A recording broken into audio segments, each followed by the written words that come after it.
Chapter by chapter for the Westgate Public Library. The Strange Case of Dr. Jekyll and Mr. Hyde by Robert Louis Stevenson. Chapter 10, Part 1. Henry Jekyll's full statement of the case. I was born in the year 18 to a large fortune, endowed besides with excellent parts, inclined by nature to industry, fond of the respect of the wise and good among my fellow men, and thus, as might have been supposed, with every guarantee of an honourable and distinguished future.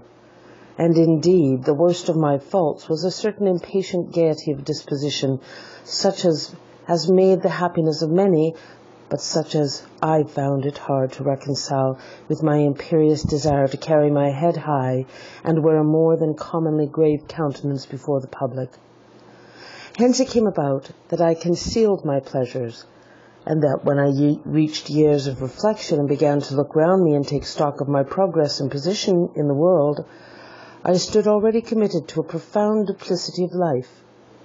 Many a man would have even blazoned such irregularities as I was guilty of, but from the high views that I had set before me, I regarded and hid them with an almost morbid sense of shame.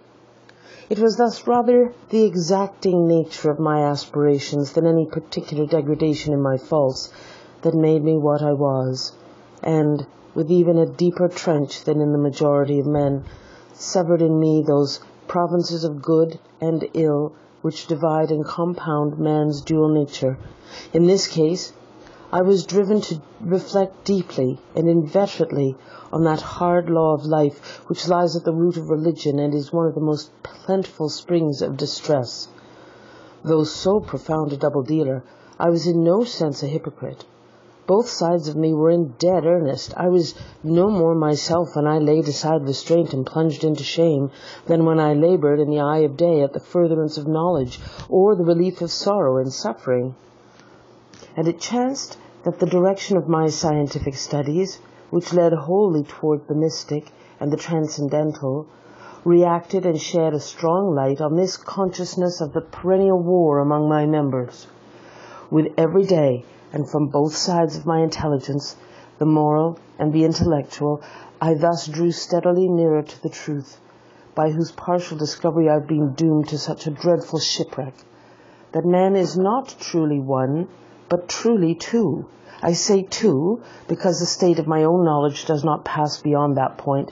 Others will follow, others will outstrip me on the same lines, and I hazard the guess that man will ultimately known for a mere polity of multifarious, incongruous, and independent denizens. I, for my part, from the nature of my life, advanced infallibly in one direction, and in one direction only. It was on the moral side, and in my own person, that I learned to recognize the thorough and primitive duality of man. I saw that of the two natures that contended in the field of my consciousness, even if I could rightly be said to be either, it was only because I was radically both, and from an early date, even before the course of my scientific discoveries had begun to suggest the most naked possibility of such a miracle, I had learned to dwell with pleasure, as a beloved daydream, on the thought of the separation of these elements. If each, I told myself, could be housed in separate identities, life would be relieved of all that was unbearable. The unjust might go his way, delivered from the aspirations and remorse of his more upright twin, and the just could walk steadfastly and securely on his upward path, doing the good things in which he found his pleasure, and no longer exposed to disgrace and penitence by the hands of this extraneous evil. It was the curse of mankind that these incongruous faggots were thus bound together, that in the agonized womb of consciousness these polar twins should be continuously struggling. How then were they dissociated?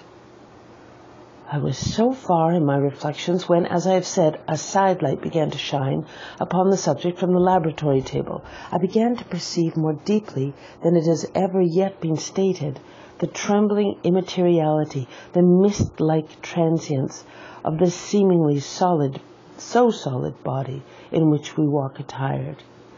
Certain agents I found to have the power to shake and pluck back that fleshly vestment, even as a wind might toss the curtains of a pavilion.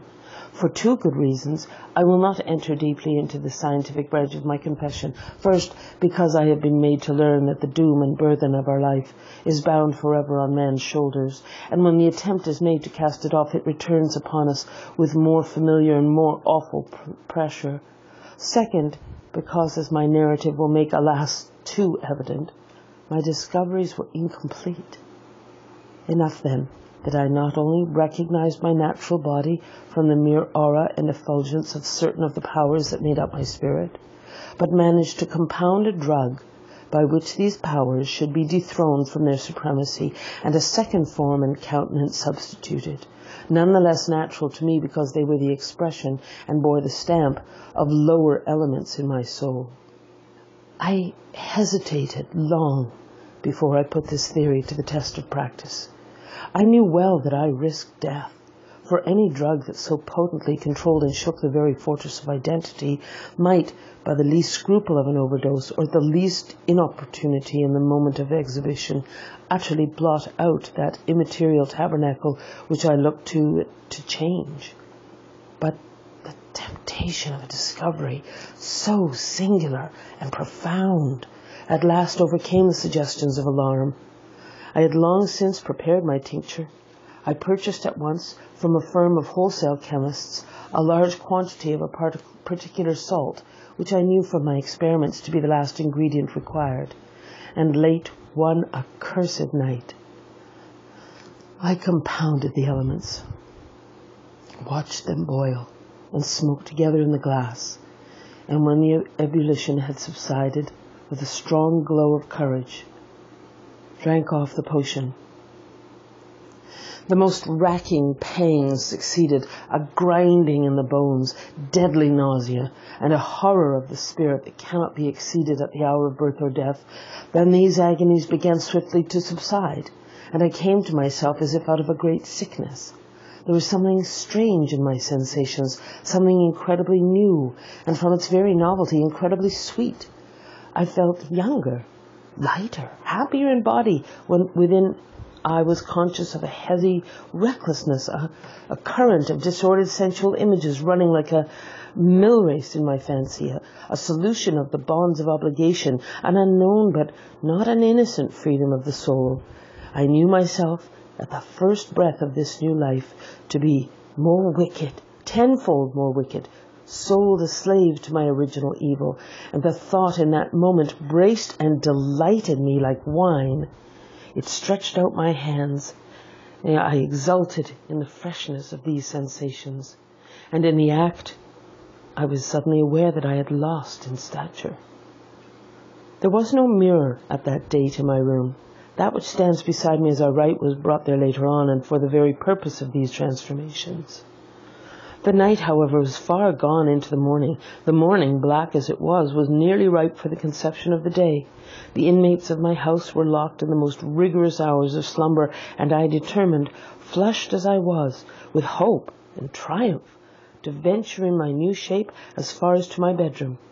I crossed the yard wherein the constellations looked down upon me. I could have thought with wonder, the first creature of that sort, that their unsleeping vigilance had yet disclosed to them. I stole through the corridors, a stranger in my own house, and coming to my room, I saw for the first time the appearance of Edward Hyde. I must here speak by theory alone, saying not that which I know, but that which I suppose to be most probable. The evil side of my nature, to which I had now transferred the stamping efficacy, was less robust and less developed than the good which I had just opposed. Again, in the course of my life, which had been after all 9/10 a life of effort, virtue, and control, it had been much less exercised and much less exhausted, and hence, as I think, it came about that Edward Hyde was so much smaller, slighter, and younger than Henry Jekyll. Even as good shone upon the countenance of the one, evil was written broadly and plainly on the face of the other. Evil, besides, which I must still believe to be the lethal side of man, had left on that body an imprint of deformity and decay. And yet when I looked upon that ugly idol in the glass, I was conscious of no repugnance, rather of a leap of welcome. This too was myself. It seemed natural and human. In my eyes it bore a livelier image of the spirit. It seemed more express and single than the imperfect and divided countenance I had been hitherto accustomed to call mine. And in so far I was doubtless right. I have observed that when I wore the semblance of Edward Hyde, none could come near to me at first without a visible misgiving of the flesh. This, as I take it, was because all human beings, as we meet them, are commingled out of good and evil, and Edward Hyde alone, in the ranks of mankind, was pure evil.